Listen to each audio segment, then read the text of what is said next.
Le patrimoine égyptien est l'un des plus riches et des plus anciens au monde. Sa préservation est devenue une priorité nationale et internationale, notamment avec le soutien de l'UNESCO afin de protéger des sites contre les menaces naturelles et humaines. Pour ce sujet, on a avec nous aujourd'hui, on a la chance d'avoir avec nous Mme Ola Gamel, une guide égyptologue. Bonjour. Bonjour. Alors, comment vous voyez l'importance du patrimoine archéologique essentiel pour l'identité nationale égyptienne? Bon, c'est un sujet très important, bien sûr, de préserver notre patrimoine national pour l'identité égyptienne, avec pas mal de menaces, comme on peut le sentir ces derniers temps, ces derniers 10 ans peut-être. On a senti qu'il y a des mouvements qui essayent de mettre la main sur notre patrimoine, de l'approprier, de prétendre l'appartenance de ce patrimoine à leur pays, comme le mouvement de l'afrocentrisme par exemple, comme d'autres communautés qui ont prétendu que c'est eux qui ont construit les pyramides, tout cela. Donc ça, c'est un sujet de sécurité nationale très important. C'est une question importante. Comment ces mouvements, ces gens ont osé de parler que ça appartenait à leur civilisation? Quelles sont les preuves qu'ils ont? Ils n'ont pas de preuves. Ils n'ont aucune preuve, mais on a laissé faire. On a pendant longtemps laissé faire. Ça a commencé comme une toute petite idée, comme pas mal de catastrophes qui se passent dans le monde, ça commence par une toute petite idée. Et quand on laisse faire, ça s'aggrave et ça prend de l'ampleur. Donc malheureusement au début, on n'a pas fait attention et donc le mouvement d'un coup, ça a pris d'ampleur. Ils n'ont pas de preuves, mais ils prétendent que tous ces monuments appartiennent à d'autres civilisations, que les Égyptiens d'Égypte ne sont pas les Égyptiens d'antan. Donc petit à petit, leur système éducatif, les cours d'histoire aux États-Unis par exemple, commencent à infiltrer, commencent à mettre des sujets comme quoi l'afrocentrisme, c'est un mouvement qui a construit, qui était... Vous savez, vraiment, je compare cette rumeur avec des extraterrestres qui ont bâti les pyramides de Gizeh. Voilà. C'est des choses qui sont quelles sont les preuves? Il n'y a pas de preuves, mais c'est une idée qui sort comme ça, on ne sait pas d'où, mais voilà. Il y a tellement d'égyptomania, c'est la folie de l'égyptologie. Exactement. La grandiose de la civilisation égyptienne qui voulait tout le monde être lié avec. Voilà, et donc avec cette égyptomanie qui existe depuis Champollion, mais ça continue encore aujourd'hui sous d'autres formes, tout le monde veut s'approprier la civilisation égyptienne, veut avoir un lien avec la civilisation égyptienne. Donc on entend en Italie qu'on a trouvé une ville souterraine sous la Grande Pyramide, on entend ce mouvement d'afrocentrisme, on entend plein d'idées folles, complètement folles, liées à cette égyptomania, qu'il y a un lien avec notre civilisation et oui, nous avons existé ici. Donc c'est vraiment un sujet de sécurité nationale et si on ne fait pas attention et si on ne répond pas d'une manière très ferme à ces prétentions et à ces idées tout de suite, parce que là je pense que, je ne veux pas dire on est en retard, mais ça commence à prendre de l'ampleur et d'importance. Très bien. Alors, on continue avec notre sujet. Quels sont aujourd'hui les principaux défis qui menacent les sites historiques en Égypte et aussi quel rôle jouaient les organisations internationales comme l'UNESCO dans la protection du patrimoine égyptien? Bon, là c'est encore un sujet très délicat. Les défis sont nombreux en Égypte. Je peux commencer par le défi budgétaire, qu'il n'y a peut-être pas suffisamment de budget attribué à la protection des sites. Il y a tellement de sites et on a vu depuis 2011 énormément de sites qui sont laissés à l'abandon. Donc le simple gardien qui protège le site n'est pas suffisant. Je pense qu'il y a des méthodes tellement modernes maintenant, on peut mettre des caméras de surveillance par exemple à distance pour surveiller surveiller nos sites et notre patrimoine et mieux le protéger. Donc il y a la protection des sites, peut-être un manque budgétaire. Ce manque de protection cause un pillage, donc il y a évidemment un pillage. Comment on trouve du jour au lendemain des pièces d'antiquités égyptiennes qui se vendent en France ou aux États-Unis ou ailleurs. Il y a beaucoup des milliardaires ou des organisations qui s'intéressent beaucoup à l'antiquité égyptienne. Exactement. Exactement. C'est par fierté d'acheter une pièce égyptienne, et donc ces hommes riches, ça fait partie de leur collection de richesses, de montrer leur importance. Il y a aussi le défi du nombre qui augmente de touristes, et les sites ne sont pas adaptés à les recevoir, ne sont pas adaptés, ne sont pas protégés, ne sont pas suffisamment protégés. Bien sûr, toujours le tourisme est lié au département des antiquités. Les deux doivent avoir une coopération. Exactement. C'est bien d'avoir un ministère des antiquités et du tourisme. Tout à fait. Pourquoi pas? Parce que les deux sont très liés. Évidemment. Et il faut un juste équilibre entre gain du tourisme et préserver le patrimoine. Des sites. Je crois qu'il y a une somme coupée des revenus des tickets des touristes pour préserver les sites. Exactement. Le patrimoine. Exactement. J'aimerais peut-être aussi signaler un autre défi, c'est que les Égyptiens ne sont pas encore tout à fait maîtres de leur patrimoine.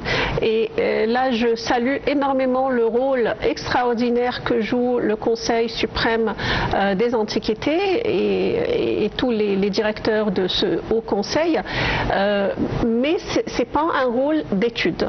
C'est-à-dire, c'est un rôle de préservation des sites, de protection, de fouilles, mais il n'y a pas suffisamment d'études.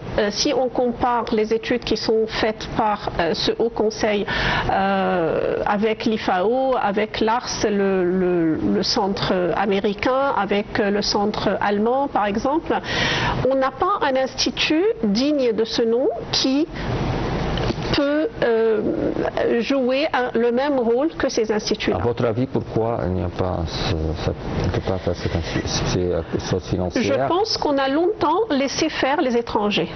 Et on a des experts, on a des experts extrêmement qualifiés. On a des universités d'archéologie et d'antiquité, et on a des gens et des docteurs d'université extraordinaires. Moi, je salue tous mes professeurs d'université, tous ces grands hommes d'archéologie depuis le fin du 19e siècle jusqu'à aujourd'hui.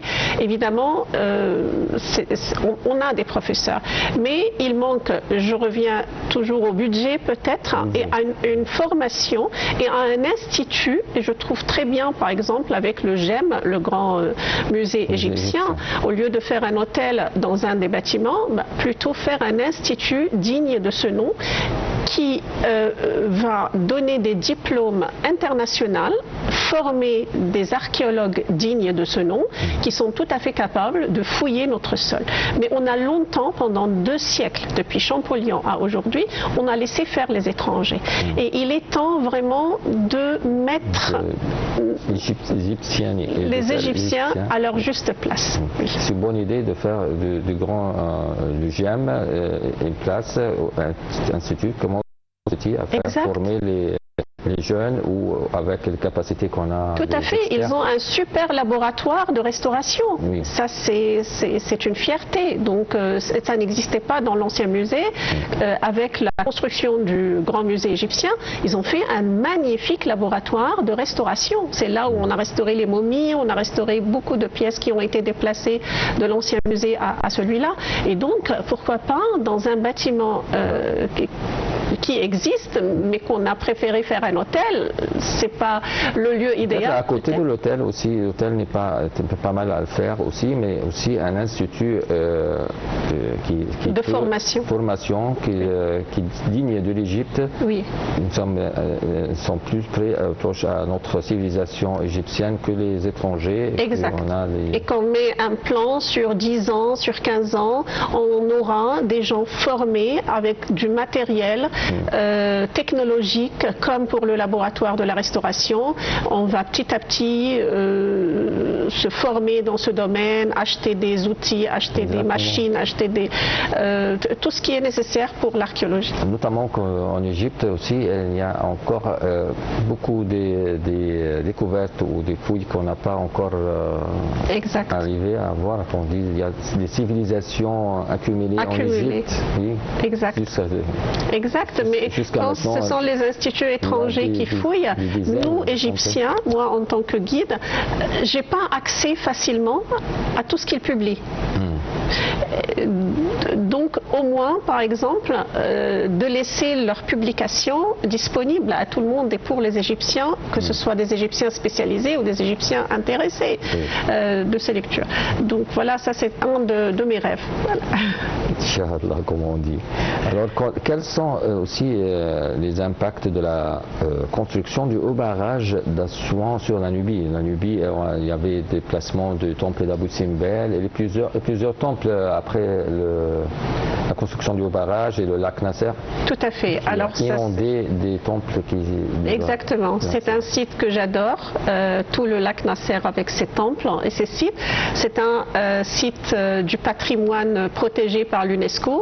Sur la liste de l'UNESCO, on a 7 lieux protégés sous l'égide de l'UNESCO, dont la Nubie, la région de la Nubie, avec une vingtaine de monuments, entre grands temples et petites chapelles. Là encore, à l'époque de la construction du barrage, on a offert 4 petites chapelles à des pays étrangers qui sont exposées dans leur musée aujourd'hui. Concernant ce point, comment vous voyez l'avantage ou désavantage d'avoir notre antiquité avec période? Bon, c'est un dilemme. À vrai dire, parfois je vois que c'est un avantage, ok, tant mieux, ça nous fait de la publicité. De la publicité pour l'Égypte. Mais par ailleurs, moi, mon cœur d'égyptologue, je veux avoir mon histoire chez moi. Je veux que quand je le vois, je ne vais pas faire le tour des 4 pays, l'Espagne, les États-Unis, la Hollande et l'Espagne. Les États-Unis aussi. Aux États-Unis, dans le Metropolitan Museum, il y a une petite chapelle. Ce sont des petites chapelles, c'est pas des grands temples. Mais ça fait de la publicité pour l'Égypte. Ça fait de la publicité, certes. Ça donne envie aux gens de venir en Égypte, de dévoiler des choses sur le terrain. Voilà. Donc on a quand même cette chance que pendant la construction du barrage, peut-être l'Égypte n'avait pas suffisamment de fonds pour financer tout cela. Oui, c'était un échange avec... Voilà. Et donc une vingtaine de temples et de chapelles ont été sauvés des eaux du lac Nasser, qui a englouti certaines chapelles de Thothmosis III sont restées encore sous les eaux et un autre petit temple. Peut-être qu'un jour des missions pourront, des plongeurs égyptiens comme ceux qu'ils ont fait à Alexandrie par exemple, pourront sortir toutes ces chapelles. Oui, la ville inondée de l'Alexandrie. Exact. Voilà. Et ça, c'est pas sur la liste de l'UNESCO encore, cette ville inondée. Alexandrie? Non, c'est l'Institut franco-alexandrin, je pense, qui a commencé cela dans les années 90, si je me souviens bien, avec des plongeurs, et puis beaucoup d'autres plongeurs égyptiens alexandrins se sont joints à cette équipe et ils ont pu faire sortir beaucoup de choses. Madame Al-Khalsa, c'est à votre avis les critères de l'UNESCO pour mettre cette liste, pour cette liste? L'UNESCO est là comme institut qui peut protéger, qui peut financer et qui peut diriger également le site. L'UNESCO ne vient pas à notre place protéger nos monuments. C'est notre rôle à nous, les Égyptiens. Mais l'UNESCO met une pression diplomatique. Donc quand les critères pour mettre un site, c'est son importance pour l'humanité. Quand on met les pyramides, et pas seulement les pyramides, mais toute une nécropole qui se prolonge sur 40 km, donc de Giza jusqu'à Darchour, c'est la nécropole memphite, c'est sur la liste de l'UNESCO. Quand on met la nécropole thébaine à Luxor sur la liste de l'UNESCO, donc c'est des sites exceptionnels, uniques dans le monde, qu'il faut protéger. Ça veut dire quoi protéger? L'UNESCO n'est pas la police qui vient diriger le site, mais l'UNESCO donne des directives, dit il ne faut pas, par exemple, construire dans un rayon de 1 km ou 2 km autour de ce site. Il faut le protéger, il faut le sauver. Il ne faut pas l'avancée d'urbanisme parce que l'urbanisme est une menace grave dans tout le monde pour la civilisation. Exactement. On voit sur les pyramides aujourd'hui des restaurants qui se construisent. C'est pas ça un critère de l'UNESCO. Moi, quand j'ai commencé il y a 20-30 ans, sur un rayon de 2 km, on ne voyait que le désert tout autour de nous. Aujourd'hui, les bâtiments et les constructions, avant, c'est des restaurants se construire sur le plateau de Gizeh. Comment ils font aussi dans les pays européens aussi, en Italie il y a la civilisation romaine, on voit des oui mais c'est pas bien. Oui. On voit le Colisée en plein Rome. Dans une ville.